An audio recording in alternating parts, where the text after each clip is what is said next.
Hello everyone. सभी को बहुत बहुत नमस्कार। आई होप आपकी पढ़ाई बिल्कुल अच्छे से एकदम जोरदार चल रही होगी और आप लोग भी बिल्कुल मस्ती से होंगे। तो बच्चों, आज हम इस वीडियो में हमारे एएनएम और जीएनएम के बारे में बात करेंगे कि एएनएम क्या होता है और जीएनएम क्या होता है। आप लोगों ने एएनएम और जीएनएम के बारे में कहीं ना कुछ तो सुन रखा ही होगा। हाँ, तो आज हम इस वीडियो में उसको थोड़ा सा डिस्क्रिप्टिव वे में इलेबोरेट करके डिस्कस करेंगे कि हमारा एएनएम क्या होता है, जीएनएम क्या होता है, उसकी सैलरी क्या होती है, एंड मोस्ट इंपॉर्टेंट कि उसकी एलिजिबिलिटी क्राइटेरिया क्या क्या है, कौन कौन से ऐसे बच्चे हैं जो एएनएम कर सकते हैं और कौन कौन से ऐसे बच्चे हैं जो जीएनएम कर सकते हैं। तो चलिए वीडियो को शुरू करते हैं। बच्चों, बात करें एएनएम की, तो एएनएम का हमारा फुल फॉर्म है ऑक्सिलरी नर्स मिडवाइफरी। मतलब एएनएम जो बच्चे करते हैं वो डॉक्टर के साथ रहते हैं और साथ ही साथ मतलब डॉक्टर को उनके काम में असिस्ट करते हैं। ठीक है, तो ये जो एएनएम का हमारा कोर्स है बच्चों, वो सिर्फ हमारी गर्ल्स कैंडिडेट के लिए है। मतलब इसमें हमारे लड़के इस कोर्स को नहीं कर सकते हैं। हाँ, और एएनएम का जो बच्चों हमारा कोर्स है वो 2 ईयर का डिप्लोमा कोर्स है। मतलब ये नहीं कि हमने एएनएम किया तो हम एक ग्रेजुएट कहलाएंगे। तो ANM is 2 year of diploma course. ठीक है बच्चों, अब एएनएम करने के बाद मतलब अब क्वेश्चन आता है कि मैम हमने एएनएम तो कर लिया, लेकिन एएनएम करने के बाद हमारा काम क्या क्या है, हम क्या क्या कर सकते हैं। हाँ, तो एएनएम में होता है बच्चों मैटरनल एंड चाइल्ड हेल्थ। जैसे आप जाते हैं, हॉस्पिटल जाते हैं, तो पोस्ट नेटल केयर या फिर प्री नेटल केयर आपने सुना होगा कि जैसे डिलीवरी होता है तो डिलीवरी के पहले जो हमारी माएँ होती हैं उनका देखभाल करना। हाँ, डिलीवरी के बाद जो हमारे बच्चे होते हैं उनका टेक केयर करना, तो ये हमारे एएनएम के अंदर आता है। जो एएनएम, जितनी भी हमारी लड़कियां एएनएम करेंगी तो वो इस फील्ड में जाएंगी। उसके बाद हमारा बच्चों बेसिक नर्सिंग केयर। जैसे हमारा हम हॉस्पिटल में जाते हैं, जो हमारी बेसिक नर्सेस होती हैं जो डॉक्टर के साथ साथ रहती हैं उस वार्ड में, उस क्लिनिक में। हाँ, तो वो जो डॉक्टर को असिस्ट करती हैं, और असिस्ट करना ही नहीं बच्चों, साथ साथ जो हमारे पेशेंट होते हैं उनका टेक केयर, ये हमारा बेसिक नर्सिंग केयर कहलाता है। और साथ ही साथ कम्युनिटी हेल्थ केयर, मतलब ओवरऑल जितने ग्रुप ऑफ पेशेंट आपके आए हैं सबको देख रेख करना, सबको इधर से उधर असिस्ट करना, ये हमारा एएनएम के अंदर आता है। बात करें बच्चों एलिजिबिलिटी की कि कौन कौन से ऐसे बच्चे हैं जो इस एग्जाम को मतलब एएनएम करने के लिए एलिजिबल है, कौन कौन से ऐसे बच्चे हैं जो एएनएम कर सकते हैं। तो सबसे पहले बच्चों, तो एएनएम करने के लिए हमें 12th पास आउट होना चाहिए। और हमारा स्ट्रीम क्या क्या होना चाहिए, हमारे साइंस के बच्चे, एक मिनट, हमारे साइंस के बच्चे, हमारे साइंस के बच्चे, आर्ट्स के बच्चे और कॉमर्स के बच्चे तीनों इस एग्जाम को दे सकते हैं। ऐसा नहीं है कि ये जो हमारा मतलब मेडिकल फील्ड से रिलेटेड है तो सिर्फ ये हमारे बायो के ही बच्चे के लिए है। इसमें हमारे जो आर्ट्स की लड़कियां हैं, कॉमर्स की लड़कियां हैं और साइंस की लड़कियां हैं, तीनों इस एग्जाम के लिए एलिजिबल हैं। उसके बाद करें बच्चों, हमारे पास 12th में कितना मार्क्स होना चाहिए, मतलब मिनिमम मार्क्स कितना रिक्वायर्ड है इस कोर्स को करने के लिए। तो मिनिमम आपके पास 40% मार्क्स होना चाहिए ताकि आप इस कोर्स को कर सकें। फिर आपके पास मिनिमम एज 17 वर्ष होना चाहिए बच्चों, आप 17 ईयर्स के होने चाहिए। और आपके पास 12th में इंग्लिश भी एक सब्जेक्ट होना चाहिए। अगर आपने आर्ट्स से कर रखा है 12th तो आपके साथ एक पेपर इंग्लिश होना चाहिए, बायो से कर रखा है फिर भी एक पेपर इंग्लिश होना चाहिए, और आप कॉमर्स के बच्चे हैं तो भी आपके पास एक पेपर इंग्लिश होना चाहिए। अब बात करें बच्चों एंट्रेंस एग्जाम की कि हमको ये कोर्स करना है तो इसके लिए हमको कौन कौन सा एंट्रेंस एग्जाम देना होगा। तो पहले तो बच्चों जो हमारा ये एग्जाम है एएनएम का, हाँ, वो मेरिट बेस्ड होता है। कि अभी हमने पहले इससे पहले वाले स्लाइड में जो बात किया था कि मिनिमम आपके पास 40% होना चाहिए। हमने क्या बात किया था, मिनिमम मिनिमम इस एग्जाम को देने के लिए 40% होना चाहिए, लेकिन मैक्सिमम आपका कितना ज्यादा मार्क्स रहेगा उसको कहते हैं मेरिट बेस्ड एग्जाम। सपोज दो बच्चे हैं, किसी का 90% मार्क्स है और किसी का 70% मार्क्स है, तो कॉलेज में जो 90% वाले बच्चे होंगे उनको पहले ले लिया जाएगा। तो आप जितना ज्यादा से ज्यादा मार्क्स अपने 12th में ला सकते हैं उसके बेसिस पे भी आपको मेरिट बेस्ड प्रोसेस पे आपको कॉलेज में एडमिशन मिल जाता है। अब बात करें हमारे स्टेट लेवल नर्सिंग एग्जाम की कि कौन कौन सा इसका एंट्रेंस एग्जाम होता है। तो बच्चों हर स्टेट का अपना अलग अलग एंट्रेंस एग्जाम होता है एएनएम के लिए।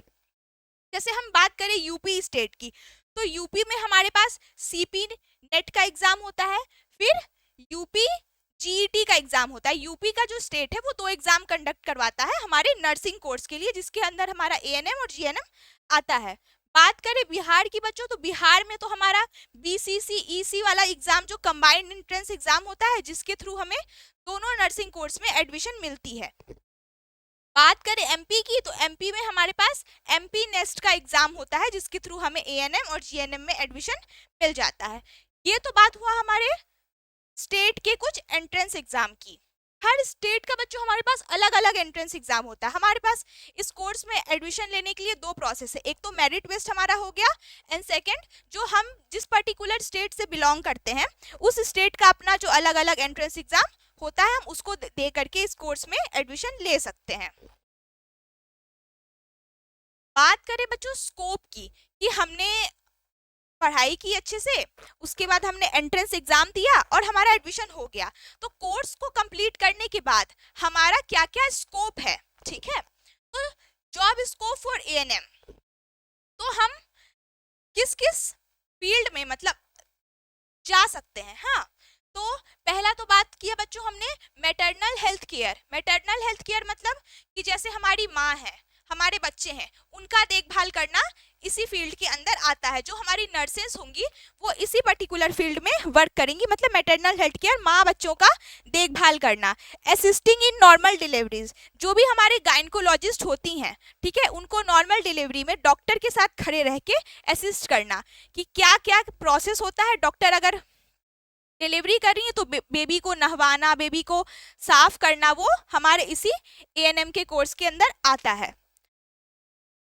फिर बात करें बच्चों फैमिली प्लानिंग सर्विसेज की, कि जैसे आजकल हमारे सरकार ने जो चलाया है हम दो हमारे दो, तो जगह जगह जा करके हर गांव हर छोटे कस्बे से लेके बड़े कस्बे में जा करके फैमिली को अवेयर करना कि अपना फैमिली प्लानिंग का जो प्रोसेस है उस पर ध्यान दे और उसको एक सही वे में लेके आगे चले। हेल्थ अवेयरनेस प्रोग्राम, छोटे छोटे शहरों में बच्चों, छोटे छोटे शहरों और छोटे छोटे गांव में बच्चों हर घर घर जा करके लोगों को हेल्थ के टुवर्ड्स जागरूक करना, हमारी ये एएनएम की नर्सेस इस काम को करती हैं। फिर आया बात बच्चों record keeping at sub centre. आपने देखा होगा कि हमारे यहाँ पोलियो के लिए जो हम लोग छोटे रहते हैं तो पोलियो के लिए घर घर नर्स आती हैं। हाँ, तो वो हमारे एएनएम की नर्सेस होती हैं, हर घर घर जाकर के पोलियो के लिए जो हमें पोलियो देने के लिए आती हैं वो हमारी एएनएम की नर्सेस होती हैं, और वो एक रिकॉर्ड मेंटेन करती हैं कि हम इस घर में गए, इस घर में इतने लोग थे, इतने बच्चे थे, उन बच्चों में से हमने किन किन बच्चों को पोलियो का दवा दिया, या फिर और भी जो जो सरकार के द्वारा दवा दी जाती है, तो वो इस प्रोसेस से होके मतलब इनके थ्रू होके वो काम को किया जाता है। बात करें बच्चों अब जीएनएम की, तो ये हुआ हमारे एएनएम का बात। अब हम आते हैं जीएनएम पे कि जीएनएम क्या होता है। तो जीएनएम का होता है बच्चों जनरल नर्सिंग एंड मिडवाइफरी, और ये जो होता है ना बच्चों, जो जीएनएम का हमारा कोर्स है ये हमारे दोनों लड़के लड़कियां दोनों कर सकते हैं, लेकिन बिहार में नहीं। जो लड़के लड़कियां दोनों कर सकते हैं ये सिर्फ बच्चों कुछ कुछ स्टेट में है, मतलब जनरली ऐसा देखा जाए तो जीएनएम और एएनएम ज्यादातर ये सिर्फ लड़कियों के लिए ही है, लेकिन कुछ कुछ ऐसे स्टेट्स हैं जिनमें लड़कियों को भी जीएनएम करने का चांस दिया गया है, लेकिन ये बिहार में नहीं है। बिहार के अलावा जो 1-2 स्टेट हैं उनमें हमारे लड़के जीएनएम को कर सकते हैं। बात करें बच्चों इस कोर्स के ड्यूरेशन की, तो हमारा जो जीएनएम का कोर्स होता है वो 3 साल का कोर्स होता है और साथ में 6 मंथ ऑफ इंटर्नशिप होती है। हमारा जीएनएम का भी जो कोर्स है ना बच्चों, वो भी एक आपका डिप्लोमा कोर्स ही है, लेकिन साथ में इसके आपको 6 मंथ ऑफ इंटर्नशिप, आप पहले अपना 3 साल जो आपका है उसमें आप पढ़ाई करेंगे, उसके बाद पढ़ाई खत्म होने के बाद आपको 6 मंथ की इंटर्नशिप करने को मिलेगी, जिसमें आपको कुछ सरकार के द्वारा स्टाइपेंड दिया जाएगा। फिर हम बात करते हैं कि हमारे एएनएम के अंदर हमें क्या क्या करने को मिलता है, मतलब हमें क्या क्या चीज देखने को मिलती है, हमारा क्या जॉब ड्यूटी रहता है। तो जीएनएम के अंदर बच्चों आप nursing care, midwifery, community health care और पेशेंट हैंडलिंग, मतलब ओवरऑल जो एक नर्स की ड्यूटी होती है वो आपको जीएनएम के अंदर देखने को मिलती है। हमारा जो जीएनएम का कोर्स है बच्चों, वो जो हमारे एएनएम के कोर्स से थोड़ा वो लेवल अप है। Level up in a sense कि हमारे जो एएनएम की नर्सेस होंगी वो हमारे जीएनएम की नर्सेस के अंडर वर्क करेंगी। हाँ, इसमें प्रॉपर नर्सिंग केयर, जो हमारा एएनएम और जीएनएम में हम डिफरेंस की बात कर रहे हैं, तो हमारा जीएनएम जो है बच्चों, उसमें आपको प्रॉपर नर्सिंग केयर, मतलब एक जो प्रॉपर नर्स का ड्यूटी रहता है कि आप डॉक्टर तो अपना प्रोसीजर करके चले जाते हैं, हाँ, लेकिन डॉक्टर के बाद जो भी ऑपरेशंस होते हैं, हाँ, उसके बाद जो पेशेंट को फॉलो अप करना रहता है, उनको इंजेक्शन देना रहता है, दवा देना रहता है कि कौन कौन सा दवा अब उनको पड़ेगा टाइम टू टाइम कौन से इंजेक्शंस पड़ेंगे, वो प्रॉपर हमारे जीएनएम के कोर्स के अंदर आता है। इसमें हमारा प्रॉपर नर्सिंग केयर देखने को मिलेगा, मिडवाइफरी देखने को मिलेगा, कम्युनिटी हेल्थ केयर देखने को मिलेगा, और पेशेंट हैंडलिंग, मतलब जितने भी पेशेंट हमारे वार्ड में हैं उनको प्रॉपर हमारी जीएनएम की नर्सेस देखती हैं और उनका प्रॉपर टेक केयर वो करती हैं। अब बात करते हैं बच्चों इसकी एलिजिबिलिटी की, कि हमें जीएनएम करना है लेकिन उसकी एलिजिबिलिटी क्या है मैम, आप हमें वो बताएं। तो बच्चों जीएनएम करने के लिए भी देखिए हमें 12th पास तो बच्चों बेसिक हमें होना ही चाहिए, कि हम 12th पास हो चुके हों या फिर इस बार 12th का एग्जाम दे चुके हों, मतलब इससे पहले हमने 12th कर रखा हो या फिर हमने 2026 में 12th किया हो। और ये हमारे साइंस बॉयज एंड गर्ल्स, मतलब ये बच्चों हमारे आर्ट्स और कॉमर्स के बच्चों के लिए नहीं है। यहाँ ध्यान दीजिए, हमारा जो जीएनएम का कोर्स था वो हमारे आर्ट्स और कॉमर्स के बच्चों के लिए भी था एएनएम का, लेकिन जीएनएम का जो है बच्चों वो सिर्फ साइंस के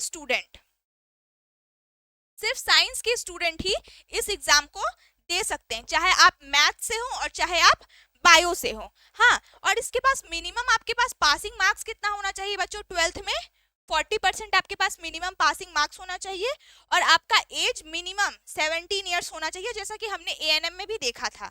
और इंग्लिश साथ में आपके पास 12th में इंग्लिश होना चाहिए, चाहे आप मैथ्स के स्टूडेंट हो चाहे बायो के स्टूडेंट हो, इंग्लिश रहना आपके पास एक कंपलसरी पेपर है। बात करते हैं बच्चों इसके एंट्रेंस एग्जाम की, तो एज जैसे हमें एएनएम में देखने को मिला था मेरिट बेस्ड, आपके पास 12th में कितना मैक्सिमम आप मार्क्स ला सकते हैं उसके बेस पे आपको मेरिट पे एडमिशन मिलेगा, और जो हर स्टेट का अपना एक एंट्रेंस एग्जाम होता है उसके लेवल पे आपको एडमिशन मिलेगा। अब बात करें यूपी की, तो यूपी का हमने जैसा देखा था सीपी नेट एग्जाम होता है और दूसरा यूपी जीईटी का एग्जाम होता है। फिर बात करते हैं बिहार की, तो बिहार में बीसीसीईसी बोर्ड जो होता है, जो कंबाइंड एंट्रेंस एग्जाम होता है, जिसके थ्रू आपको डिफरेंट कोर्स में एडमिशन मिलता है, उसके थ्रू आपको जीएनएम में भी एडमिशन मिलता है। फिर हमारे पास एमपी स्टेट की बात करें, तो एमपी का एमपी नेस्ट करके एक एग्जाम होता है, जिसके थ्रू आपको एएनएम और जीएनएम दोनों कोर्सेज में एडमिशन मिलता है। बात करते हैं बच्चों जॉब स्कोप की, कि अब हमने कोर्स तो कर लिया, आफ्टर जीएनएम हमारे पास जॉब स्कोप क्या क्या है। हाँ, तो देखिए यहाँ जॉब स्कोप की बात करते हैं। पेशेंट केयर एंड मॉनिटरिंग, हमारा जो जीएनएम का कोर्स है बच्चों वो एएनएम की तरह नहीं है, कि हम जैसे मैंने आपको अभी बताया कि जो हमारी एएनएम की नर्सेस होंगी वो हमारे जीएनएम की नर्सेस के अंडर वर्क करेंगी, लेकिन जो हमारी जीएनएम की नर्सेस हैं वो एक proper as a nurse work करती है, मतलब पेशेंट को केयर करना, पेशेंट का मॉनिटरिंग करना। डॉक्टर तो हमारे इंजेक्शन ऑपरेट करके चले गए, ठीक है, तो उसके बाद हम देखेंगे कि जो हमारी पेशेंट होती हैं वो टाइम टू टाइम हमें आती हैं, टाइम टू टाइम हमारा फॉलो अप करती हैं, किस टाइम कौन सा दवाई देना है, किस टाइम कौन सा इंजेक्शन देना है, वो हमारी नर्सेस का ड्यूटी रहता है। तो ये हमें अपने जीएनएम के अंदर में देखने मिलेगा। एडमिनिस्ट्रिंग मेडिसिन एंड इंजेक्शन, वही हमें इंजेक्शन टाइम टू टाइम देना और दवाई टाइम टू टाइम देना। उसके बाद असिस्टिंग डॉक्टर इन प्रोसीजर, जो भी हमारा डिलीवरी देखने को मिलता है, या फिर और भी जो हमारा आईसीयू में जो बड़े बड़े ऑपरेशंस देखने को मिलते हैं, उसमें हमारी जो जीएनएम की नर्सेस होती हैं वो डॉक्टर को हेल्प कर रही होती हैं और साथ साथ असिस्ट करती हमें दिखाई देती हैं। Pre and post operative care, मतलब ऑपरेशन से पहले जो पेशेंट का केयर करना होता है और ऑपरेशन के बाद जो केयर करना होता है वो हमारी जीएनएम की नर्सेस करती हैं। Pre and post operative care, ICU, emergency and ward duty, हमारे जो जितने भी नर्सेस होती हैं जिनका आईसीयू ड्यूटी लगता है, इमरजेंसी ड्यूटी लगता है, कि ऑपरेशन करके डॉक्टर चले गए, अब पेशेंट का जो प्रॉपर टाइम टू टाइम 24 घंटा केयर करना है वो हमारे जीएनएम की नर्सेस करती हैं। फिर मिडवाइफरी एंड डिलीवरी केयर, जो हमारी डिलीवरी वाली लेडीज होती है, जो हमारी माँ होती है, और जो हमारे बच्चे होते हैं, उनका भी प्रॉपर केयर हमारी ये नर्सेस करती हैं। बात करते हैं बच्चों सैलरी की। तो यहाँ पे हमें सैलरी में देखिए डिफरेंस देखने को मिलता है। एएनएम का जो सैलरी है बच्चों, अगर हम एएनएम करने के बाद गवर्नमेंट सेक्टर में जॉब करते हैं तो हमारा 30 के सैलरी रहता है, मतलब हमें 30 के सैलरी, जो हमारा मिनिमम सैलरी रहता है स्टार्टिंग सैलरी, वो हमें 30 के देखने को मिलता है। फिर हम अगर प्राइवेट सेक्टर में जाते हैं, हमें गवर्नमेंट में जॉब करना नहीं है, हम प्राइवेट में जाते हैं, तो हमारा जो स्टार्टिंग सैलरी होता है वो 20,000 देखने को मिलता है।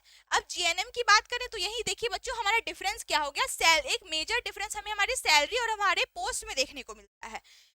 वहीं एएनएम का जो हमारा गवर्नमेंट सेक्टर में स्टार्टिंग सैलरी है वो 60 के है, और प्राइवेट सेक्टर में जो हमारा स्टार्टिंग सैलरी है वो 40 के है। ठीक है। और बच्चों अब बात करें फॉर्म की, तो हमारा फॉर्म इसका कब आएगा और इस मतलब फॉर्म फिलिंग का क्या क्या प्रोसेस होगा, उसके लिए जितने भी अपडेट आएंगे बच्चों इसी चैनल पे आएंगे। और जनरली जो हमारा एएनएम और जीएनएम का फॉर्म निकलता है वो अप्रैल में निकलता है, और इसका एग्जाम वही मई और जून के बीच में होता है। तो जब भी हमारा फॉर्म आएगा बच्चों, आप इसी चैनल पे बने रहें, आपको इसके रिगार्डिंग सारी इंफॉर्मेशन इसी चैनल पे देखने को मिलेगी। हमारे चैनल को सब्सक्राइब करके रखें, जितने भी नोटिफिकेशन आएंगे वो आप तक आ जाएंगे। और हमारे एएनएम और जीएनएम की रिगार्डिंग जितनी भी प्रिपरेशन स्ट्रैटेजी है और जितना भी प्रिपरेशन सिलेबस है बच्चों, वो सारी तैयारी हम आपको इसी चैनल पे करवाते हैं। तो आप हमारे इस चैनल के साथ जुड़े रहें, और अगर इस वीडियो को आपको पसंद आया हो ये वीडियो, तो वीडियो को लाइक करें और चैनल को सब्सक्राइब करें। Thank you.